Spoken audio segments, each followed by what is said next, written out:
Udah mulai.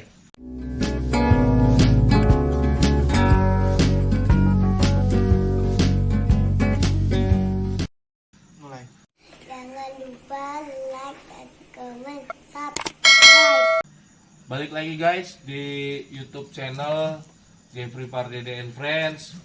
Malam ini malam yang cerah walaupun gak ada bintang ya guys. Kita atau gua sengaja memang bukan ngundang sih, gua yang datang ke sini ya.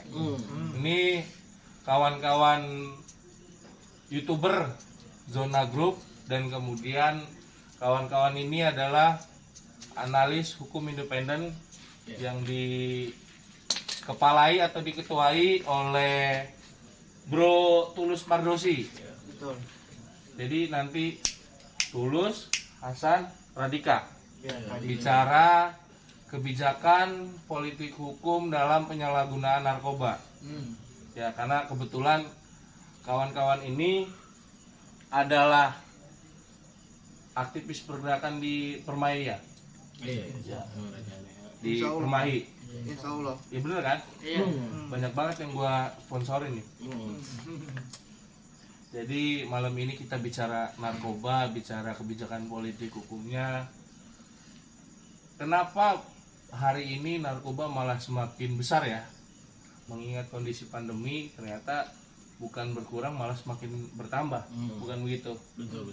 Makanya saya ajak kawan-kawan kita bicara narkoba nih hari ini. Perspektif dari kawan-kawan sendiri seperti apa? Siapa dulu nih? Saya dulu nih. Ya terserah. Oke. Pasti yang tua dulu lah, yang dituakan, yang jadi kepalanya di sini. Pertama, makasih ya Bang Jeffrey udah kasih kesempatan kita untuk berbincang terkait dengan kebijakan politik hukum, penanganan penyalahgunaan narkoba begitu kan. Memang narkoba ini sudah menjadi masalah besar di negara kita. Betul. Dan dalam banyak sekali kebijakan pemerintah, narkoba ini dijadikan musuh bersama begitu kan. Musuh bersama ya. Musuh bersama, betul. Nah, berkaitan dengan narkoba ini mungkin kawan-kawan juga sama-sama tahu bahwasanya narkoba di negara kita ini diatur di dalam Undang-Undang Nomor 35 tahun 2009. Undang-Undang Nomor 35 35 tahun 2009 tentang narkotika. Nah, mungkin untuk lebih jauh nanti untuk bagaimana kita mengeksplor khususnya dalam kebijakan politik hukum ya begitu kan, terkait dengan penanganan penyalahgunaan narkoba, mungkin nanti saya bisa diskusi di pembahasan-pembahasan selanjutnya. Mungkin untuk di awal prolognya itu saja dari saya dulu, mungkin nanti bisa ditambahkan oleh saudara Pradika dan saudara Hasan begitu kan, bagaimana mereka melihat permasalahan narkoba dulu begitu di awal. Gimana? Silakan mau Hasan dulu, Hasan. Ini kebetulan Sekjen Permai Unsera ya. Nanti ada konten khusus bareng mereka karena ketuanya lagi sibuk, mungkin kita bakal cerpol cerita politik terkait Jokowi 3 periode mungkinkah. Cuman sekarang karena kondisinya kita lagi bicara narkoba ya narkoba. Gimana Bro Hasan? Ya jadi terima kasih Bang ya sebelumnya. Berbicara narkoba memang benar apa yang dikatakan Bang Tulus, sudah menjadi musuh bersama ya. Khususnya kita lah selaku anak muda gitu kan, yang kerap kali menyalahgunakan hal seperti itu. Nah, namun permasalahannya itu kan bagaimana sih sejauh ini yang ada malah peningkatan gitu yang Abang sampaikan itu. Jadi menurut saya itu sebagai apa ya, tantangan kita ke depan sebagai generasi mudanya begitu Bang. Untuk gimana agar kita terhindar dari kesalahgunaan itu ya. Penyalahgunaan. Cukup sih Bang. Cukup itu dulu. Kalau dari Bro Pradika. Ya, terima kasih sebelumnya Bang ya sudah menyempatkan dan mengundang saya di channel Abang ya. Jeffrey Pardede and Friends ya. Iya, betul. Kalau saya bersudut pandang kepada masyarakat pada umumnya Bang ya. Narkoba ini memang sangatlah riskan dan terjadi pada siapapun gitu ya. Mau itu artis yang sekarang ya. Gue usah disebut namanya. Ya, itu kira-kira. Baru ya. tadi kan, baru tadi banget ini. Iya, betul Bang. Dan ini bisa menyerang dari artis, tua, muda, semuanya kena Bang. Semua kalangan berarti ya. Iya, betul kiranya. Mungkin itu saja Bang prolog dari saya. Langsung lanjut. Karena memang melihat kondisi yang terjadi hari ini kan, apalagi tadi saya sekilas baca berita bahwa di kota Serang bahkan ada pabriknya ya. Kota Serang ada pabrik. Baru berapa bulan yang lalu juga ditangkap kan. Nah itu gimana bro kawan-kawan? Kok malah jadi bisa ada pabrik? Nah itu sebenarnya yang menarik kan. Bicara narkoba ini kan kalau kita lihat dari undang-undangnya ya, dari 2009 sudah ada, ataupun mungkin sebelumnya sudah ada, ini hasil revisi. Tapi pertanyaannya begini, hari ini negara melalui instansinya benar-benar melakukan penindakan tegas. Kita tahulah di banyak sekali. Jelas. Salah satu contoh data yang coba bacakan dari skup kecil saja tempat kita hari ini. Setidak-tidaknya sudah 80 tersangka dalam kasus narkotika dari Januari sampai Juni 2021 yang dilakukan penegakan hukum di Satuan Polres Kota Serang. Betul. Di skup kecil saja Polres saya sudah sekitar 80, yang dimana barang buktinya itu berupa sabu 80,5 gram, ganja sebanyak 23,2 gram, tembakau gorila sebanyak 100,44 gram, tramadol sebanyak 3.096 butir, serta heximer sebanyak 8.784 butir. Nah pertanyaannya begini, saat betul-betul penegakan hukum dilaksanakan begitu tegas, apakah benar itu yang menjadi solusi? Penegakan hukum kita harus akui, kita harus respect terhadap BNN, Polri, yang memang sudah gencar melakukan penegakan hukum. Tapi saya sendiri selaku seorang analis hukum independen memandang ada yang salah dari politik hukum kita. Nah, untuk di awal mungkin agar kita sama-sama satu frekuensi dulu, dan kawan-kawan yang menonton di channel Jeffrey Pardede Persi ini memahami dulu kan begitu. Apa sih yang dimaksud dengan politik hukum itu sendiri? Saya akan coba bacakan menurut Patmo Wahjono mengatakan bahwa politik hukum adalah kebijakan dasar yang menentukan arah, bentuk maupun isi hukum yang akan dibentuk. Nah, menurut saya ada yang salah dari politik hukum penanganan penyalahgunaan narkoba hari ini terkait dengan arahnya, bentuknya. Nah, nanti lebih jauh kita bisa eksplorasi. Misalnya saja begini. Hari ini kurang lebih bahkan kita sudah bisa akses itu di berbagai informasi. Menteri Hukum dan HAM Bapak Yasona Lauli di tahun lalu menyampaikan kurang lebih 50% narapidana atau warga binaan yang menghuni lapas adalah kasus narkoba. Berarti dengan gencarnya penindakan tapi tidak menurunkan angka pengguna. Secara logika sederhana kita bisa periksa, sepertinya ada yang salah. Kan begitu logikanya. Kalau seandainya solusinya adalah penindakan hukum, maka dengan tingginya penindakan hukum, penyalahgunaan harusnya turun dong. Kan logika sederhana begitu.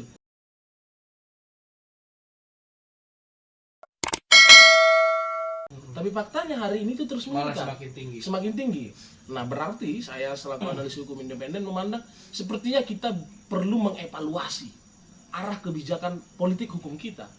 Mengevaluasi setidak-tidaknya datanya juga kita bisa baca, dan di data yang saya pegang juga mayoritas di Provinsi Banten penyalahguna narkoba itu adalah usia pelajar. SMP, SMA khususnya. SMP ada beberapa, tapi mayoritas 50% kurang lebih penyalahguna narkoba di Provinsi Banten itu ada di usia pelajar. Nah, dari situ kita bisa baca usia pelajar ini kan usia yang sedang labil-labilnya, sedang pencarian jati diri, ajang coba-coba. Nah, berarti sebenarnya saya melihat begini, kurangnya penjelasan terhadap bahaya narkoba.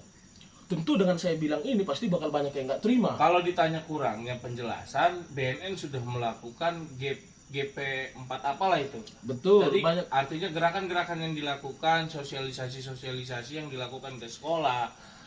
Forkopimda pun sudah merapat ke ini bahwa di tiap-tiap kedinasan pun harus dicanangkan bahwa jauhi narkoba berbahaya. Betul. Kalau kita bicara sosialisasi udah sangat kencang. Betul, makanya kan saya bilang tadi begini, maaf tadi terpotong ya. Saat saya bilang ini, saya bisa pastikan orang bakal nggak terima. Salah satu contoh ditunjukkan dengan sikap Lae. Betul. Yang coba seakan-akan menjadi informasi yang berimbang lah begitu kan, Lae kasih informasi berimbang, sosialisasi sudah dilakukan.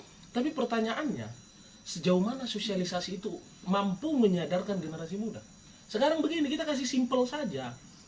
Saat anak dibilang, jangan lakukan itu, karena itu berbahaya.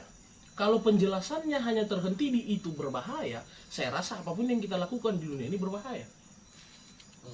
The simple. Misalnya, kita hari ini buat podcast, menggunakan alat teknologi.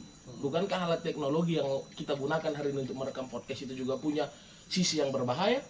Kan begitu, ada dua mata pisau. Simpel saja, bicara HP. HP itu bagus. kalau kita gunakan sesuai dengan poksinya atau kita gunakan dengan positivisme. Tapi bagaimana kalau kita gunakan hal-hal negatif? Misalnya saja berjudi, nonton konten-konten dewasa yang memang belum waktunya misalnya, atau memaki-maki orang di sosmed. Maka kan itu menjadi buruk. Nah, yang salah dari narkoba hari ini adalah kita tidak dijelaskan kalau memang benar ini bahaya, kan disebut penyalahgunaan. Yang benarnya gimana dong? Dan saya yakin, mungkin ini keterbatasan informasi saya yakin kita tidak bisa menjelaskan itu dengan baik. Saya bisa diskusi dari Bintang, Hasan ataupun Bang Jepri sendiri, coba kasih tahu saya bagaimana sih sebenarnya penggunaan narkoba yang baik. Kita hanya tahu itu bisa digunakan untuk kesehatan. Tapi kesehatan yang bisa menggunakan ini kan adalah hanya PT atau perusahaan-perusahaan farmasi besar. Betul. Yang kita tidak tahu bagaimana penggunaan benarnya. Kita hanya dikasih tahu, oh bisa narkoba itu bisa digunakan oleh perusahaan-perusahaan kesehatan. Tapi tidak tahu kita itu narkoba jenis apa saja yang mereka pakai, kegunaannya untuk apa saja yang mereka pakai, sehingga anak-anak muda seperti kita, dan kita pun pernah di masa SMA, kalau hanya dibilang jangan kerjakan itu karena itu berbahaya, saya yakin kita akan cenderung menolak ya. Menurut saya. Jadi itu sebenarnya. Jadi perlu kita evaluasi arah politik hukum kita terkait penanganan penyalahgunaan narkoba. Di situ sebenarnya poin pentingnya menurut saya. Nanti mungkin bisa sharing dulu dari Hasan ataupun dari Bang Jepri sendiri menyampaikan. Pernah nggak sih dengar penjelasan bagaimana sih narkoba itu digunakan dengan benar? Ada nggak sih kita pernah dengar itu? Saya pengen dengar itu dulu ya gitu loh. Karena kan kita santai aja nih ngobrol ya kan. Kalau saya sendiri saya hanya dengar itu bahaya, bisa membuat kamu tidak sadar, halusinasi, bahkan nanti kamu bisa karena nggak punya uang untuk pakai bisa sampai mencuri atau bahkan membunuh, kan hanya itu narasinya. Tapi kita tidak tahu sisi lainnya dari itu. Karena semua di dunia ini berbahaya menurut saya. Apa yang nggak berbahaya di dunia ini? Bahkan banyak filsuf yang mengatakan lahir kita di dunia adalah suatu penderitaan. Nah, kenapa dalam konteks narkoba tidak dijelaskan? Itu loh maksud saya. Itu yang perlu kita evaluasi. Itu kira-kira dulu lah pengantarnya. Jangan nanti terlalu dalam dulu ya, karena memang kalau saya nih memandangnya khususnya dalam kebijakan politik hukum itu agak radikal begitu. Radikal yang saya maksud adalah betul-betul melihat ini secara fundamental begitu, dari secara dasarnya saja begitu. Itu kira-kira. Gimana bro menanggapinya? Ya, saya sebagai masyarakat ya, untuk menanggapi masalah narkoba ini memang ada salah satu pakar di talk show di TV bahwasanya kasus HAM itu emang sangat urgent gitu, apabila itu dinaikkan. Salah satunya hukuman mati itu adalah kasus HAM. Akan tetapi di sini narkoba itu lebih kejam gitu. Nah, di sini narkoba itu bukan hanya mematikan orang, tapi mematikan bangsa dan generasi-generasi muda kita. Nah, dan di sini pun saya menyambung dari Bang Tulus tadi, 50% anak remaja itu terkena gitu. Itu di Provinsi Banten ya data. Nah, apalagi di yang lain gitu. Nah, mungkin itu kira-kira Bang. Kalau dari Bro Hasan gimana? Kalau dari saya sendiri, tadi informasi yang abang sampaikan tadi, Bang Jeffrey tadi, bahwasanya di Kota Serang itu ada pabriknya, itu saya baru tahu tuh Bang.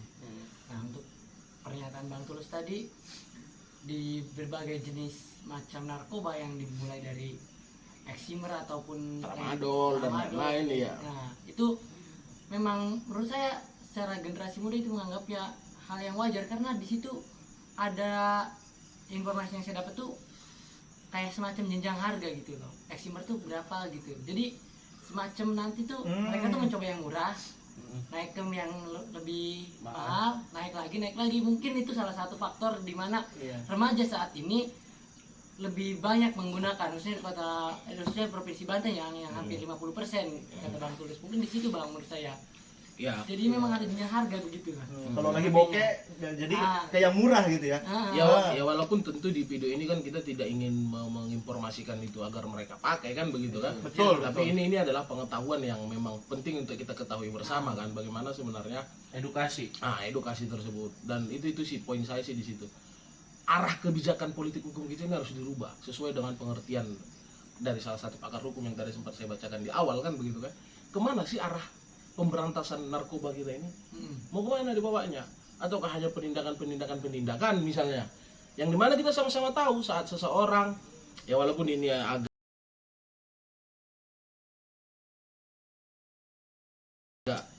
bisa diperdebatkan, tapi saya yakin ini jadi rahasia umum begitu. Saat orang masuk penjara, khususnya lapas ya, sekarang kita pakai istilah lapas, dia masuk lapas, tadinya dia adalah pengguna atau kurir kecil, itu semacam jadi universitas begitu loh.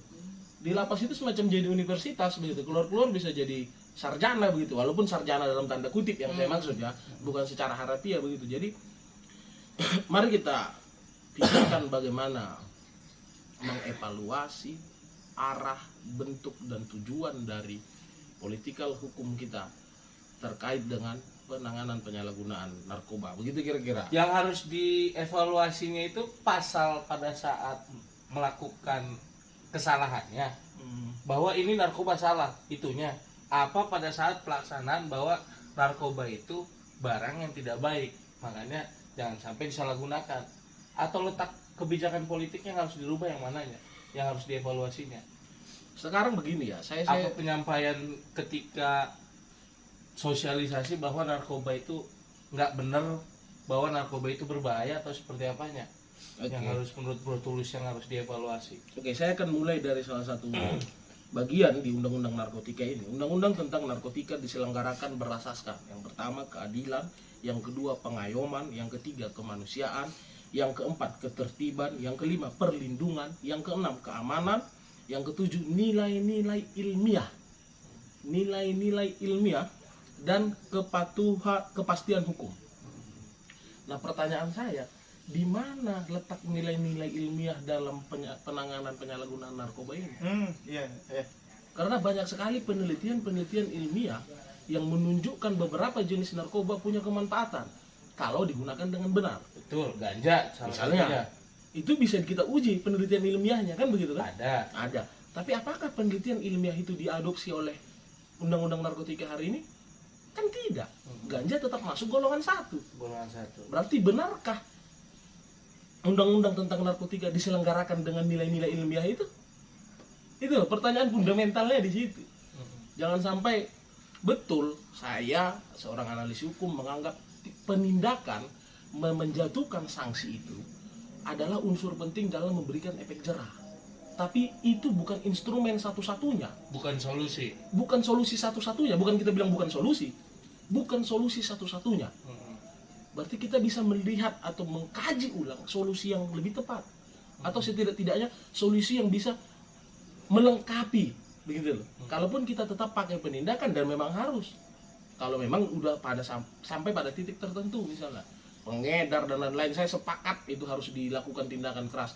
Bahkan saya bisa bertentangan dengan pikiran Bintang yang menyatakan apa tadi, hak asasi manusia itu jadi masalah besar. Menurut saya penerapan hukuman mati terhadap pengedar narkoba, tapi harus tetap jelas kualifikasinya ya, barang buktinya berapa. Kalau hukuman mati kan berdasarkan bobot berat kan. Iya, makanya saya bilang tadi bobot berat dan jenis narkoba. Iya, makanya saya bilang tadi itu harus jelas klasifikasinya, jadi menimbulkan kepastian hukum. Saya sepakat untuk itu. Tapi pertanyaannya sekarang, kita bisa lihat kayak cerita saudara Hasan tadi, anak-anak SMA, anak-anak kuliah yang sebenarnya dia pakai narkoba mungkin karena ingin tahu, atau mungkin karena tidak tahu bahayanya, atau mungkin karena ikut-ikutan teman, atau sudah tahu bahayanya tapi ngerasanya enak.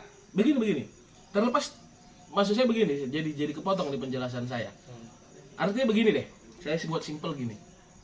Saya punya banyak teman yang dulunya sebelum dilarang itu sempat mengkonsumsi narkotika jenis ganja, yang dimana hari ini itu sudah dikategorikan sebagai golongan 1 ya, yang hukumannya sangat luar biasa, kita sama-sama tahu. Saya bertanya, bahkan saya bertanya secara mendalam, apa sih efek dari ganja itu? Penjelasan dari mereka tidak ada satupun yang menjelaskan efek dari ganja itu membuat mereka untuk berbuat jahat.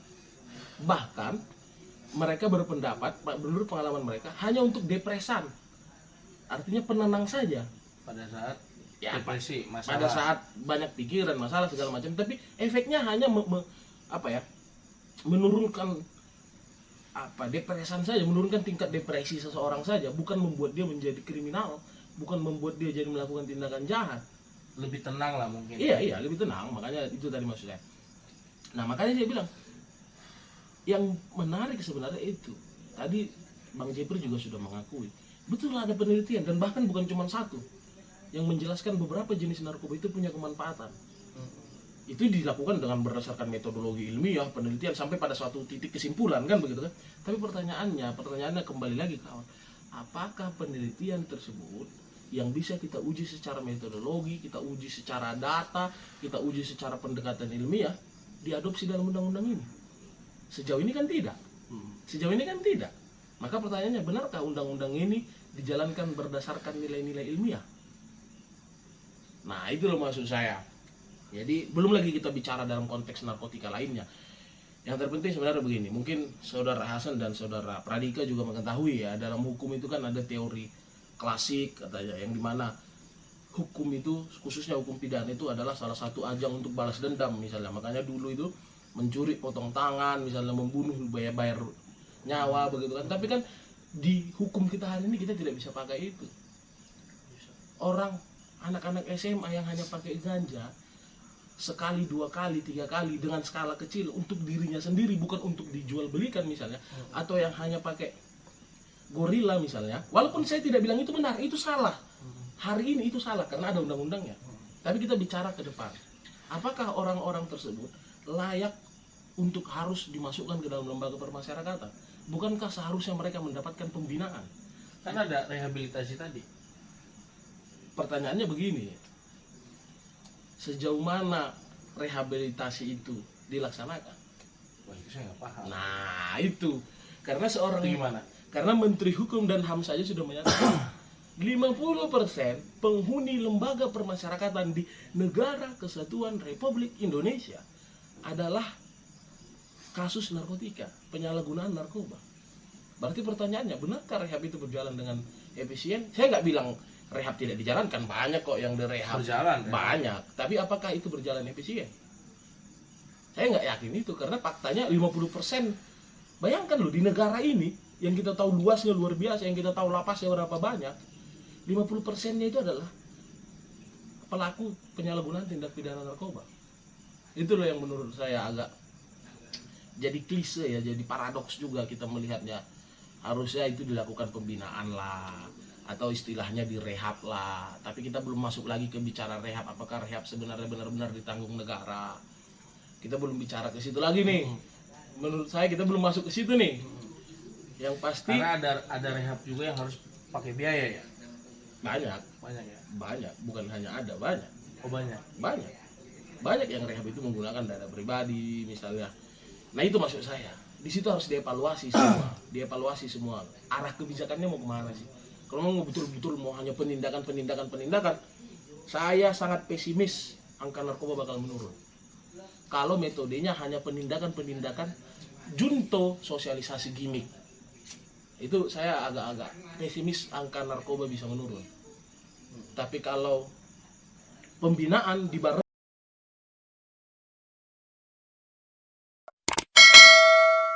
dengan penindakan, saya agak yakin angka narkoba kita bisa menurun, penyalahgunaannya bisa menurun.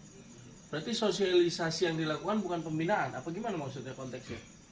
Sekarang begini deh, mungkin Bang Jepri sudah lebih banyak ikut sosialisasi narkoba ya, yang mungkin lebih sedikit dibanding saya.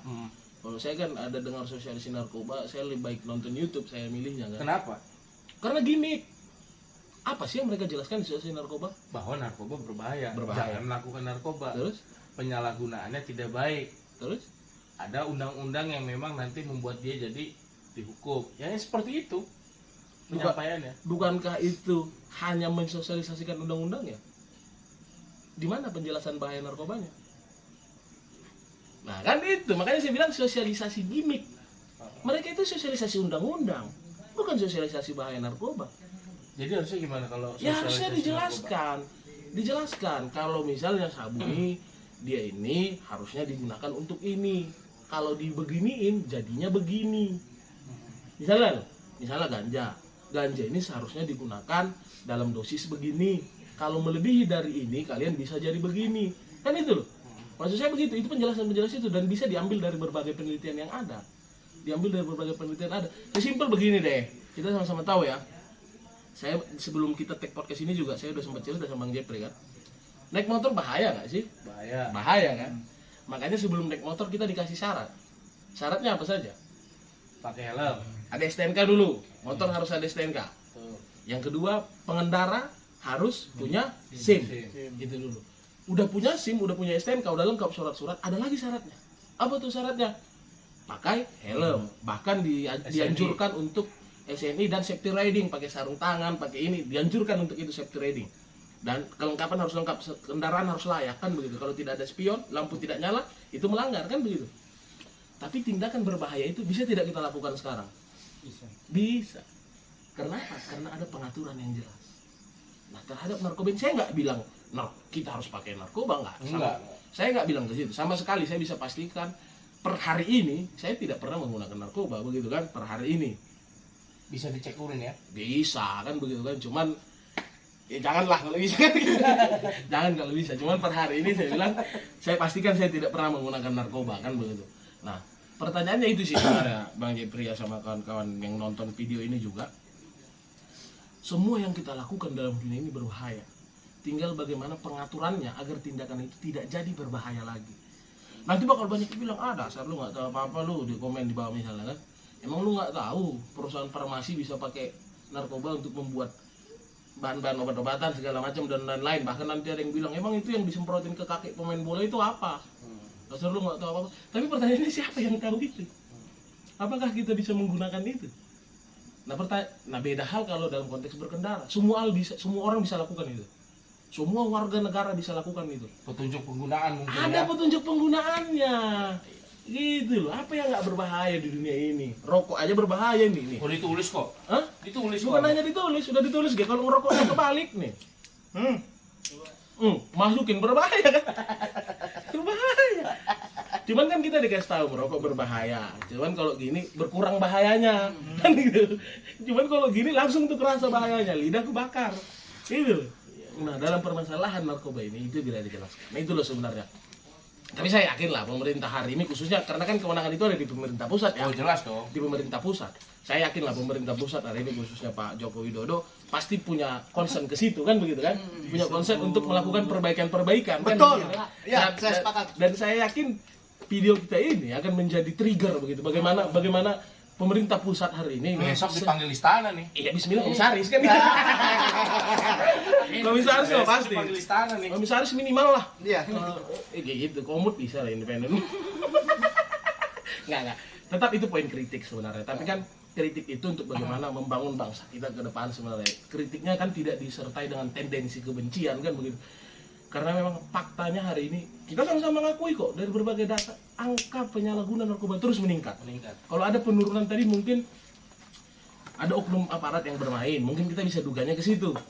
Mungkin kalau tadi ada sempat penurunan, ini kan masalahnya tidak pernah kita lihat Nggak pernah penurunan. turun, naik terus. Nah, berarti memang sistemnya yang salah. Yaitu tadi politik hukumnya, arah kebijakannya, itu loh kira-kira. Walaupun tadi Bintang sempat sebut nama ya, tapi karena kita analis hukum independen, kita harus tetap menerapkan asas presumption of innocence ya. Iya, betul. Walaupun ada tadi artis diduga ditangkap begitu. Nggak nyebut nama tadi. Sempat tadi nggak nyebutin. kedengeran, mudah-mudahan nggak kedengeran. Iya, Ya, tadi kedengaran tadi, kedengaran ya. Kedengaran. Weset. ya, intinya presumption of innocence begitu kan. Iya. Seorang dianggap baik, dianggap benar sebelum ada putusan dari pengadilan yang menyatakan dia bersalah. Bersalah. Jadi sekalipun dia diamankan oleh pihak kepolisian atau BNN, Mungkin ya dia direhab masih dianggap nanti. baik. Mungkin direhab. Ya intinya begitu, sampai belum ada putusan dia masih sama seperti kita. Dia masih sama seperti kita. Jangan jadi sekalian edukasi juga kan begitu. Betul. Jangan berpikir kalau orang udah ditangkap polisi udah pasti salah, itu kan biasanya di masyarakat begitu kan. Justifikasi. Nah, justifikasinya judge langsung dia memang gitu. Padahal sebenarnya dia ditangkap polisi ya karena memang kompak aja sama polisinya. Kan polisi sekarang baik ya? Baik ya. Nah, Betul. gitu. Bisa biar diajak ngobrol sama polisi. Enggak sih target komisaris sih. Kalau kalau dari- jadi Kapolres nggak mungkin kan? Nggak mungkin. Nggak pernah ada kepangkatan. Makanya kalau komisaris bisa. Gimana kalau Bro Pradika menanggapi terkait evaluasi yang dilakukan hari ini terkait penyalahgunaan narkoba itu sendiri, menyambung apa yang disampaikan Bro Tulus? Ya kalau dari saya sendiri sih sebagai masyarakat ya lingkungan dan keluarga yang paling dekat itu memang harus memberikan perhatian. Oh iya betul juga itu. Iya, karena tidak jauh juga saudara saya juga ada yang kena. Saudara deket nih, Ya saudara dari ibu lah. ibu dekat lah berarti kan? Ya nggak begitu dekat sih gitu, Bang. lagi jauh lah ya. Ibu, Betul. bukan Ibu Kartini kan. Terus Iya, harus diperhatikan juga bagaimana dia apa namanya ya bermain, ditanyakan sejauh mana dia apa namanya ya Nongkrongnya di mana ya perhatian lah intinya begitu. Mungkin kawan-kawan juga sudah paham lah. Iya benar, karena benar Tang. tapi kan ada konteks yang memang si orang tua sudah benar-benar memperhatikan anaknya. Tapi tetap aja anaknya los. Kena. Iya, makanya saya bilang tadi ya, saya nyambung dari Bintang. Sekarang begini, Bang Jepri, yang abang maksud orang tua benar-benar memperhatikan itu segimana sih? Itu sudah disampaikan bahwa jangan pulang malam, kemudian dia ngasih tahu narkoba tuh nggak benar segala macam, kemudian Nggak mungkin orang tuanya bisa jelasin, pemerintah aja belum bisa jelasin sampai sekarang. ya intinya narkoba bahaya. Iya gitu doang kan berarti. Aja. Berarti Itu sama. kan udah bentuk perhatian yang lebih menurut saya, dan kemudian setiap ditanya lagi di mana, lagi di sini, itu kan sudah benar-benar memperhatikan benar-benar anaknya. Tapi kan ibunya nggak tahu dia di IG DM-an sama siapa aja. Nah itu yang Jadi udah sulit mengawasi anak sekarang itu. sudah sulit. Sulit asli, sulit. Karena kita hidup dari Apalagi peredaran eksimal tramadol lebih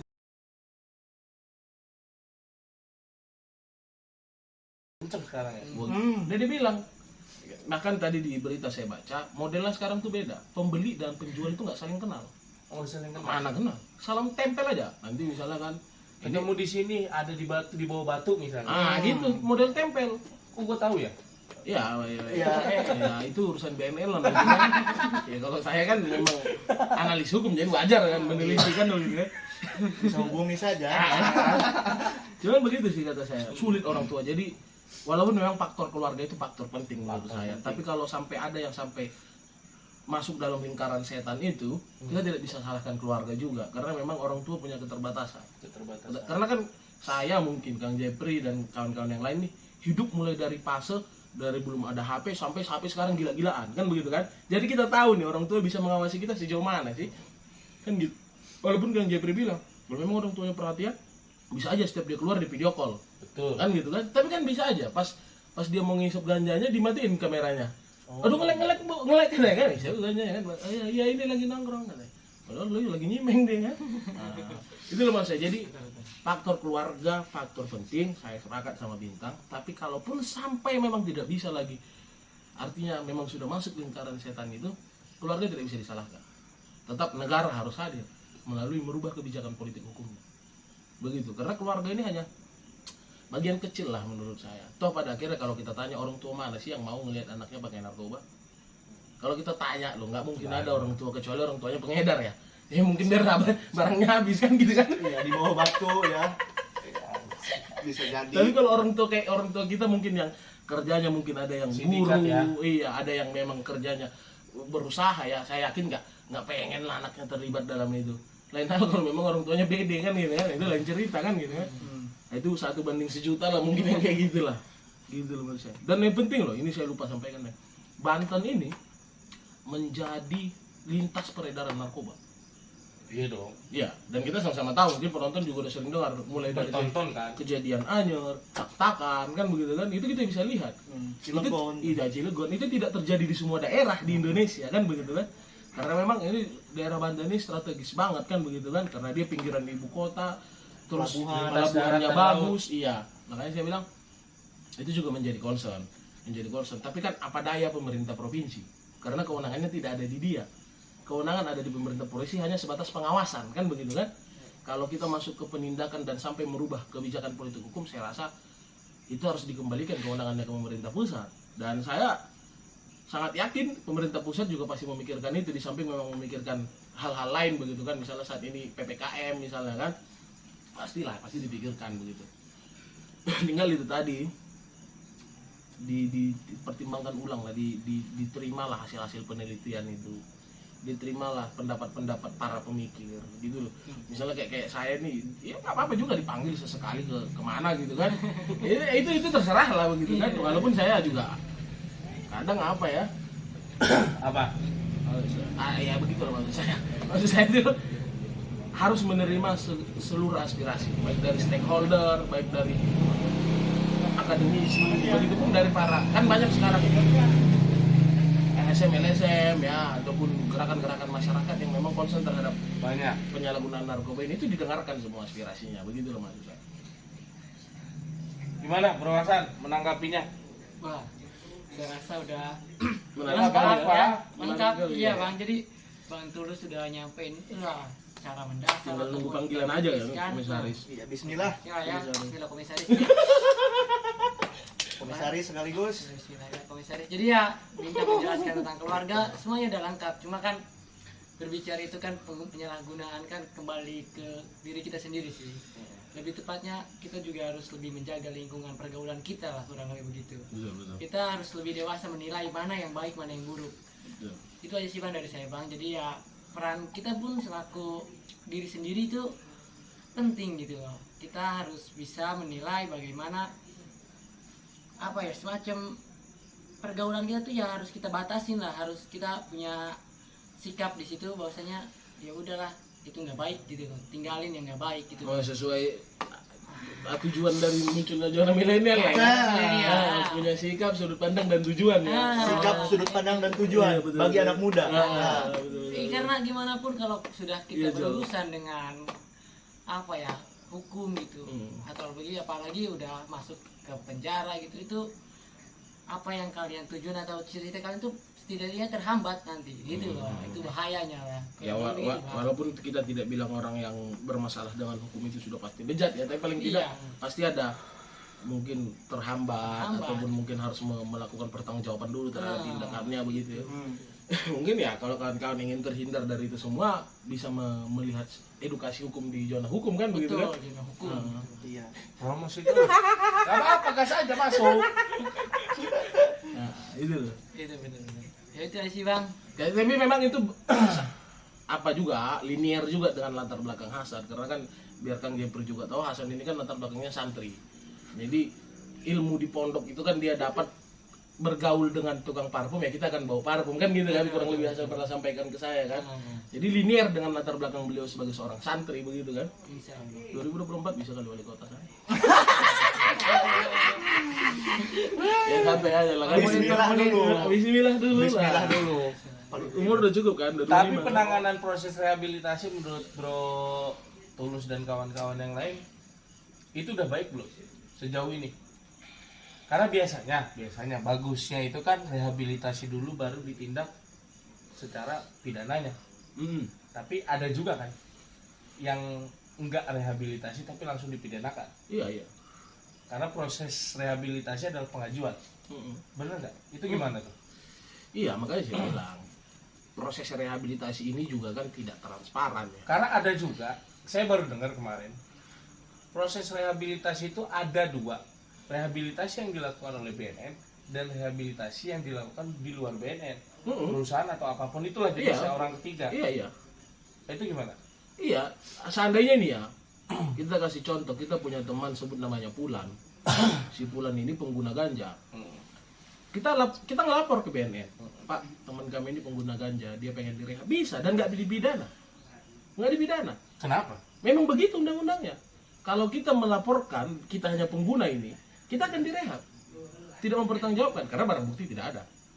Dan kita sudah Tapi mengakui. dia mengakui kejujuran itu. Iya.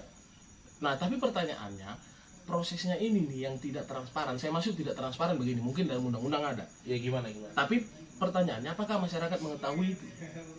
Nah, itu kan yang jadi masalah sebenarnya. Transparansi dari penyelenggaraan ini.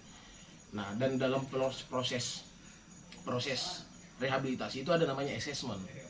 Bagaimana nanti data orang ini di assessment oleh ini dari beberapa pihak ini kalau saya tidak salah, dari BNN, ada juga kepolisian, ada juga mungkin jaksa, nanti di assessment nih diputuskan apakah dia bisa direhabilitasi apa langsung dilakukan apa namanya penjatuhan sanksi pidana. Nah itu.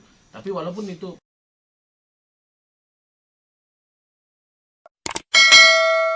proses itu tidak pernah dibuka secara, walaupun kemarin kalau saya tidak salah di salah satu podcast Deddy Corbuzier, kepala BNN kalau saya tidak salah sudah coba menjelaskan itu.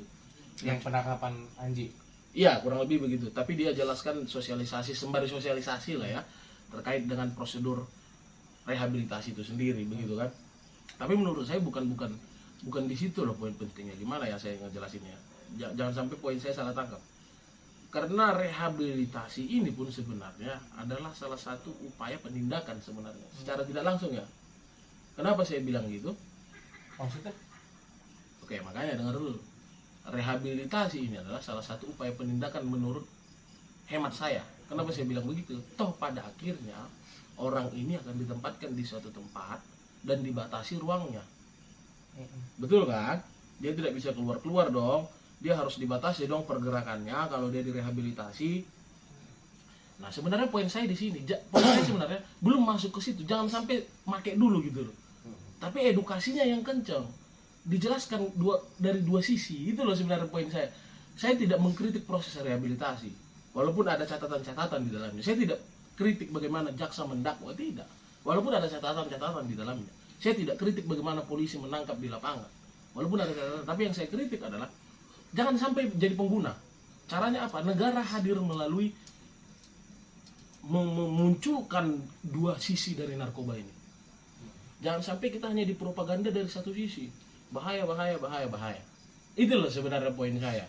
Jadi kalau Kang Jepri coba ajak saya masuk ke dalam proses rehabilitasi dan lain-lain, saya rasa itu menjadi menjadi cukup jauh nantinya kalau saya harus bicara masuk ke dalam sana, karena melibatkan banyak pihak begitu loh, melibatkan banyak pihak karena ada juga pihak ketiga tadi juga ada di dalamnya, baik itu fasilitas kesehatan dan lain-lain kan, ada pihak-pihak ketiga itu tadi yang memfasilitasi rehabilitasi itu. Jadi banyak stakeholder nanti yang harus kita bicarakan kalau kita masuk ke situ. Tapi kalau saya sih lebih concern terhadap mengubah arah kebijakan politik hukumnya. Jadi masyarakat, warga negara, kita ini warga negara, dikasih tahu loh bahayanya sabu ini apa, benernya jadi apa, kalau salahnya jadi bagaimana, bahaya ganja ini apa sih, terus yang benernya gimana sih. Dan kita sama-sama tahu beberapa waktu yang lalu kan ada seorang istri yang harus meninggal karena suaminya dilakukan penangkapan, karena suaminya ini ketahuan menanam ganja, padahal ganja itu di rumahnya Untuk pengobatan. di pengobatan istrinya. Istrinya harus meninggal, suaminya harus dipenjara. Padahal itu digunakan untuk istrinya yang sedang sakit. Tapi apa kita salahkan polisi? Ya enggak, ya memang tugas polisi melaksanakan undang-undang. Kata undang-undang tangkap ya mereka nangkap. Kalau penyalahgunaan. Iya, karena undang-undangnya hari ini masih begitu. Makanya saya Kalau bilang, Bro Tulus harus gimana itu menanggapi yang terjadi seperti itu? maksudnya apa nih? Iya, menanggapinya seperti apa harusnya? Ya kalau kita bicara hukum hari ini ya itulah caranya. Memang harus ditangkap. Ya hukum hari ini begitu. Polisi itu bukan pembuat hukum, BNN itu bukan pembuat hukum, tapi pelaksana hukum yang berlaku hari ini. Malah kalau mereka nggak tangkap, mereka jadi salah. Karena perintah undang-undang begitu. Tapi kalau kita bicara bagaimana harusnya ke depan, nah kalau bicara itu mungkin bisa. Ya harus saat masukan ini diterima, adanya revisi tersebut misalnya, adanya perubahan arah kebijakan politik, saya rasa seharusnya itu bisa menjadi bukan lagi pemenjaraan solusinya, tapi lebih kepada pembinaan. Misalnya saja, ya sudah, kalau memang istrimu butuh ganja untuk depresinya, jangan kau yang produksi. Harus misalnya kalau produksi kerjasama sama rumah sakit atau kerjasama sama pihak-pihak ketiga yang memang mengetahui terkait dosis takaran yang tepat. Atau mungkin bisa dicarikan alternatif lain. Karena ganja masih dilarang, harusnya pakai obat ini. Misalnya begitu, tapi bukan pemenjaraan solusinya menurut saya ke depan. Tapi kalau hari ini memang begitu hukumnya. Gitu loh. Biasa ya. Biasa. Tepuk tangan untuk bintang lah. Gimana Bro? Gimana gitu? Aduh. Tapi kalau Kang Jepri sendiri gimana melihatnya permasalahan ini? Yang mana? Ya permasalahan narkoba hari ini lah maksudnya gitu kan. Permasalahannya? Ya begitu. Begitu gimana nih? Jalankan saja apa yang harus dijalankan. Ya kalau kita bicara hari ini ya memang begini hukumnya kan. Tapi kan kita generasi muda kan punya kenikmatan kenikmatan berimajinasi begitu loh. Memikirkan bagaimana sebenarnya konsep bangsa yang baik menurut kita. Ini itu kenikmatan kita anak muda kan. Karena kenapa? Kita belum dituntut untuk mikirkan makan anak. Kan begitu, kecuali nanti kalau anak sudah 2, waduh mau mikirin bangsa, anak saya belum makan. Kan gitu, sulit kan? Kerok, kalau kata orang Serang mah, itu kerok itu makan kan. Kalau kita sekarang kan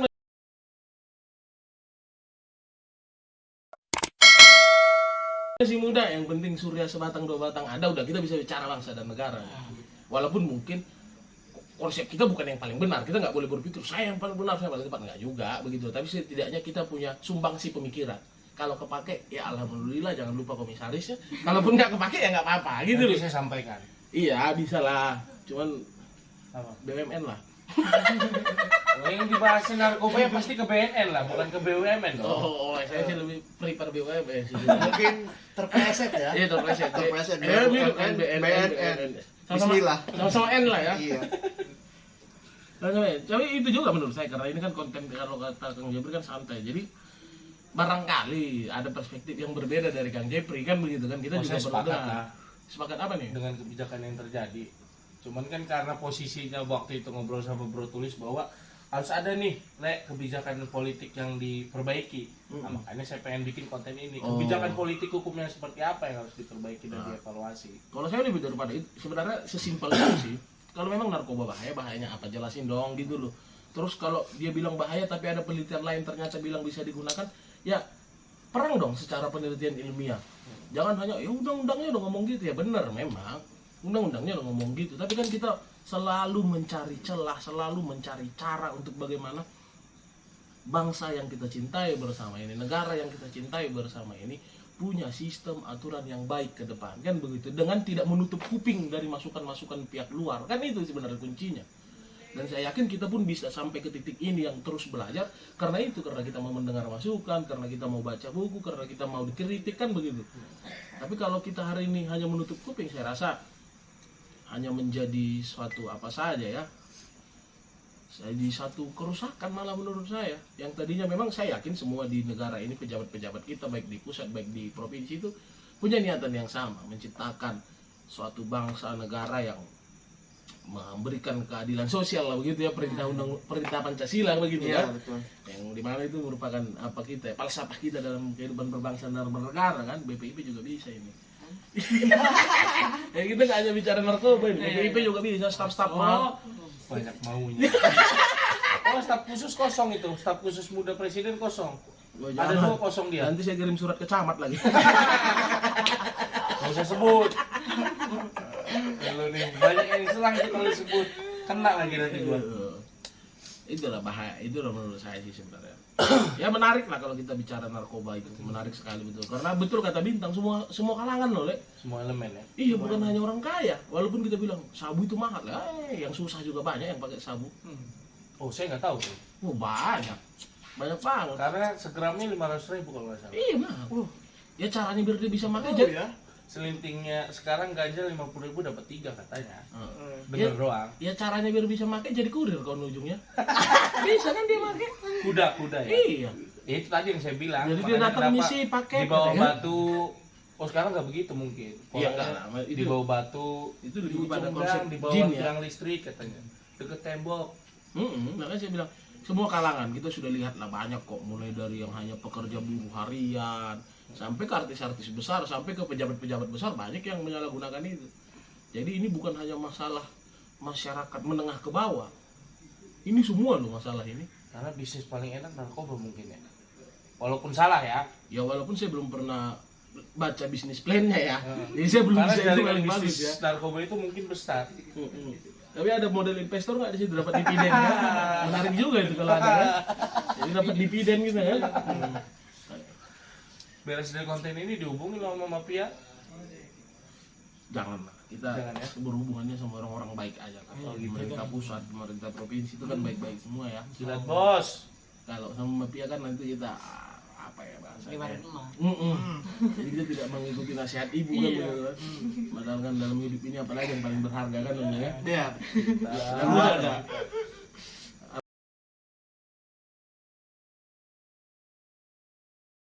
harta yang paling berharga. Adalah Jago memang ini. Bismillahirrahmanirrahim. Sebenarnya ini kritik sebenarnya. Cuman kalau kita sampaikan secara keras, buzzer-buzzernya nanti wah begitu loh. Cuman ya kita sampaikan aja secara santai, ya mudah-mudahan substansinya dapat kan gitu kan. Mudah-mudahan, kalaupun nggak dapat ya nggak apa-apa, minimal komisarisnya yang dapat kan gitu. Ya, serius. Karena saya udah ngalamin tuh, kalau kita kritik keras-keras banget, ya mikir lu so paling bener ya sudah. Dan saya juga disclaimer di awal tadi kan, konsep ini bukan benar, tapi ini yang saya yakini. gitu loh. Kalaupun kalian merasa alah itu mah ngibul, ya nggak apa-apa sih, setidaknya saya bisa ngibul depan kamera kan gitu. Tapi kan depan kamera diupload ditonton orang banyak. Maksud saya, ngibul yang saya maksud itu, saya tidak memaksa kalian untuk yakin sama saya. Betul. Tapi ini keyakinan yang bisa saya pertanggungjawabkan. Gitu loh maksud yang saya maksud Berdasarkan ngibul itu. perspektif lah. Iya, dan bisa saya pertanggungjawabkan. Gitu loh, bukan hanya sekedar saya bilang kayak kritik-kritik yang nggak jelas, misalnya mengata-ngatai pejabat apalah, mengata-ngatai enggak. pejabat. Nah, itu kan itu Welcome Indonesia. welcome to Indonesia. Terus. Apa lagi kira-kira, Rek? Apa? Gimana? Ada tanggapan? Sebenarnya kalau gitu yang menarik dengar pendapat Kang Jepri Iya. dulu ya. Oh, kalau saya sepakat. Sepakat Sama apa yang tuh? terjadi. Ya sebetulnya kita bertiga ini sudah berpendapat semua begitu. cuma- Kita menunggu gitu. Ya kalau saya tetap bahwa ya apa yang disampaikan pemerintah terkait narkoba itu berbahaya, saya sepakati. Karena memang saya sudah pernah di sekolah saya di SMA 3 ya, di SMA 3 Kota Serang itu selalu terjadi tuh sosialisasi. Berapa waktu sekali? Berlangganan. Sudah lama. Enggak, maksudnya setahun sekali. setahun sekali. Jadi kalau memang Sementara ada program sosialisasi lakukan. iya setahun sekali kan? Sementara proses peredaran dan perbuatan kejahatan penyalahgunaan narkoba tiap hari. Bukan itu. Di sekolah lain dulu di SMA 3 Dulu disosialisasikan tiap tahun sekali. tiap tahun sekali kalau nggak salah. Nah, anggaplah setahun 2 kali, kita perbanyak lah. Mm-mm. Kita perbanyak nih, takut lupa nih kan. Kita anggap setahun 2 kali. Mata pelajaran yang kemarin minggu aja sering lupa. Iya benar. Itu aja udah titik.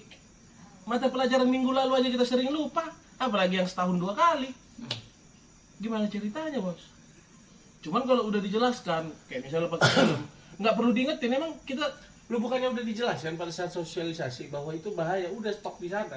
Jadi jangan pernah coba kalau itu bahaya, udah bahaya. iya reasonable di balik itu, kita nggak tahu alasan di balik itu apa. Terus yang benernya gimana, Pak? Lagi ada yang motor lah. Emang kita dapat sosialisasi lalu lintas tiap hari? Oh enggak, bahkan saya Pada saat pembentukan SIM doang baru nanti iya, disosialisasi. sosialisasikan. Urus SIM kan 5 tahun sekali ya? Enggak lah. Perpanjang kan? Oh, perpanjang. Iya kan 5 tahun sekali. Nggak mungkin ada orang ngurusin tiap hari kan? Calo jatuhnya kan? Calo itu jatuhnya. Kalau ngurusin tiap hari. Berarti masih menjadi PR bersama ya. Iya, 5 tahun sekali aja kita ingat. Oh, gue mau naik motor nih. Pakai helm. Padahal sebenarnya karena takut ditilang sih jatuhnya. Tapi paling nggak dia pakai. Gitu. Paling nggak dia pakai. Artinya kan ada penjelasan. Kenapa? Karena udah lihat. Oh iya si Anu naik motor nggak pakai helm palanya pecah. Enak lah Warner Rojin. Si Anu nggak pakai motor misalnya, dia bawa motor nggak pakai SIM, akhirnya motornya diangkat ke Polres misalnya kan. Jadi penjelasannya ada loh di balik itu semua, bukan hanya dibilang motor itu berbahaya maka kamu jangan naik motor. Ngeri juga kan, masa kita naik kuda lagi. Nanti masuk lo cerita yang kemarin tuh, coba ceritain. Mungkin dengan ahlinya aja lah itu diceritain lah. Gitu loh maksud saya, Bang Jepri. Saya nggak bilang pemerintah nggak sosialisasi, makanya saya bilang sosialisasi dalam tanda kutip gimmick, gitu. Jadi makanya tadi saya bilang kalau ada sosialisasi narkotika, saya lebih pilih nonton YouTube dibanding ngikutin itu. Lain hal kayak Wahyu ya, ada sertifikatnya tuh kan. Ya dia sering seminar. Yuk bisa seminar. Seminar narkoba ya. Ya, Wahyu, ada kita punya teman namanya Wahyu Nur Abdillah. Dia itu memang giat sekali dalam mengikuti seminar-seminar. Seminar. Jargonnya gitu, seminarkan diriku. Ini seminar. Ya maksud saya gitu lah ya, gimana lah bilangnya.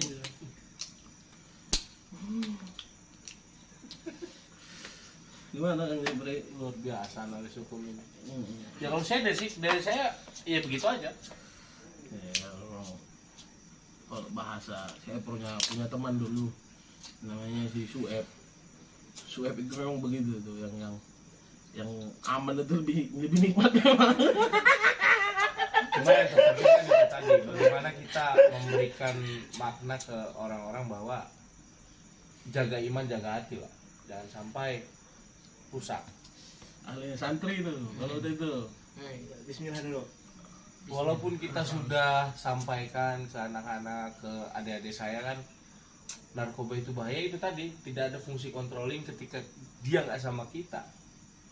Iya sama kayak rokok. Makanya saya selalu bilang jaga iman, jaga hati. Iya sama kayak rokok deh kalau Jepri. Simpel ya. Rokok itu berbahaya. Kita santai aja ngerokok. Tapi begitu ada ibu hamil di samping Kang Jepri berani ngerokok nggak? Enggak lah. Enggak. Karena tahu kan alasannya kan. itu nggak bagus untuk Kasihan ibu hamil, ibu. kasihan ibu itu. Tapi kalau kita di sini berempat nih perokok semua, ya udah ngerokok kita. Jadi ada pada tempatnya, gitu loh. Kalau Kang Jepri ngerokok, tiba-tiba ponakan datang pengen digendong, matiin nggak rokoknya? Matiin, itu loh. Karena ada penjelasan, anak kecil kasihan nanti paru-parunya udah terkontaminasi dari kecil. Nanti kesudut hidungnya. Misalnya karena main kan, sudut itu bahaya kan. Emang dulu, terus ya gitu loh. Nah narkoba ini kan kita nggak tahu tempatnya di mana nih. Ya paling caranya ke Belanda dulu, di Belanda nyimeng balik lagi. Nggak ada di sini banyak. Enggak, kalau di Belanda kan Iya. yurisdiksi hukumnya nggak sampai sana nanti kan gitu kan. Kan yang masih ditelusurin. Ditelusurin ya. Nggak ada BB kan, nggak ada BB. Jatuhnya kan rehab ya. Kasihan. Gitu loh maksud saya. Kalau diperiksa, gue diperiksa dong. Enggak lah. BRN juga paham kali Pak ya, paham. Maksud saya itu ini adalah apa ya? Kalau kita di era kita sekarang tuh ngekritik tuh memang harus begini. Kalau terlalu serius tuh kadang Waduh, gimana ya? merugikan diri sendiri kadang. Belum komisaris sudah sok serius kan gitu kan? Gimana jadi komisaris? Kan sulit kita ya. Gimana kita mau jadi slang ini kan gitu. Maksudnya kita kan hobi nyanyi juga kan? Iya. Coba nyanyi. Diriku Pertama ini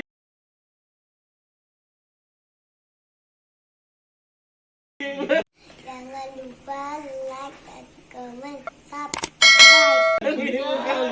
cuman masalahnya belum ada label rekaman yang mau membiayain kita kan. Jadi tolong produser rekaman bisa ini apa ya, backing vokal ini. Nah, ini jatuhnya Baking soda. Multifungsi lah. Bisa, kita bisa jadi apa? Hari ini kita bicara hukum, besok kita bicara ekonomi bangsa juga bisa.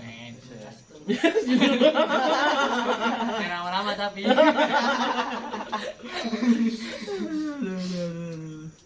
Tapi ya saya juga serang lah ngeliat konten Kang Jepri kan, saya juga nonton ya.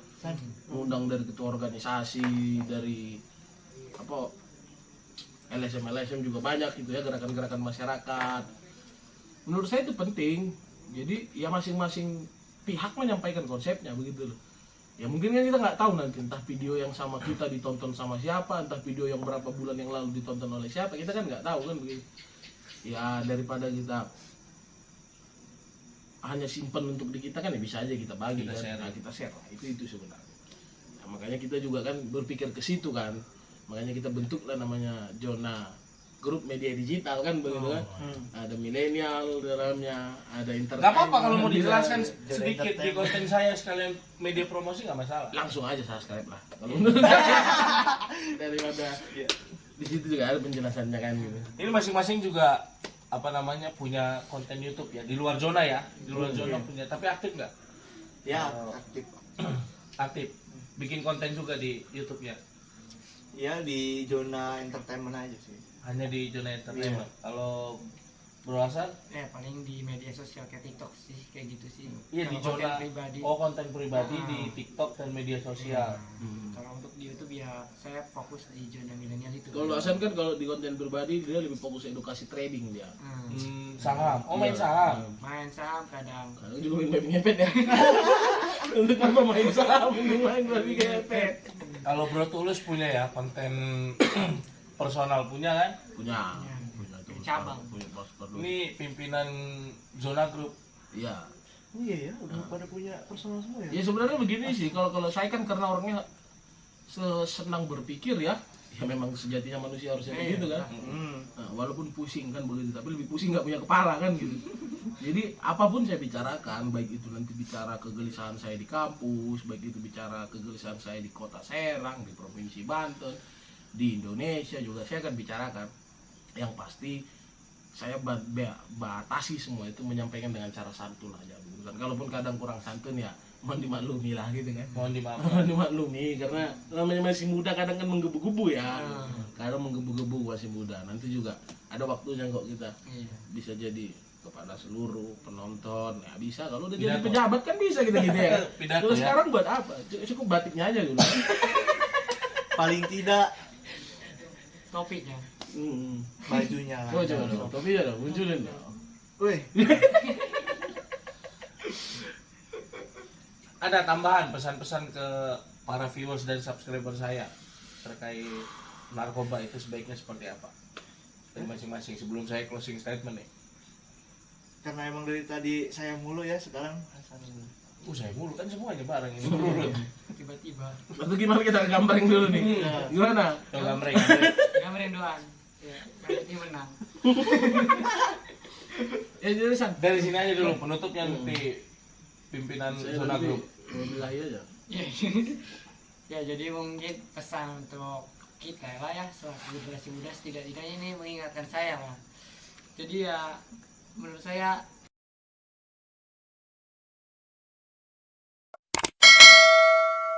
tetap jaga lingkungan kita sih sebenarnya Bang. Jadi dan untuk kalian yang mungkin lingkungannya kurang memungkinkan untuk kalian menghindari, menurut saya kalian harus menghindar. Betul. Apalagi ya kan? Iya, Bagus mau kalian. dengerin, tiba-tiba dibercandain, jadi orang males dengerin ya. Ya gimana ya itu? Kalau kita masih di situ kan ya siap-siap aja gitu loh. Dan mungkin dari bintang mungkin lah. Gimana bro?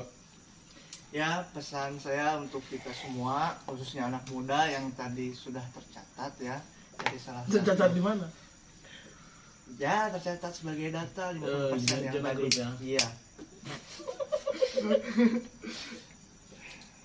Untuk kita semua mungkin pesannya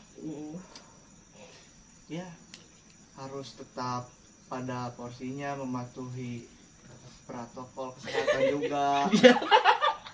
Ya penting Ya udah, ya, itu. terus. Nggak pakai narkoba tapi ditangkap prokes bahaya ya kan? Karena sekarang ada dendanya loh 100.000. Iya, betul. Masuk Ah. dipiring loh sekarang tuh. Hati-hati juga. Ya walaupun sebenarnya kita ini pakai masker karena di video aja biar nggak ngap kan.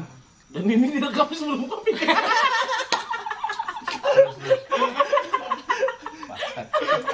Terus.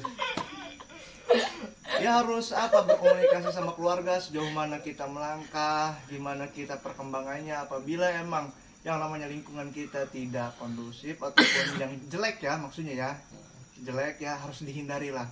Kita harus tentukan sikap bagaimana baik buruknya dari diri sendiri dulu, mungkin itulah. Biasa. Cocok ini. Jadi Ya. saya nanti kalau saya jadi komisaris ya. Kalau jadi Udah pasti lah maksudnya.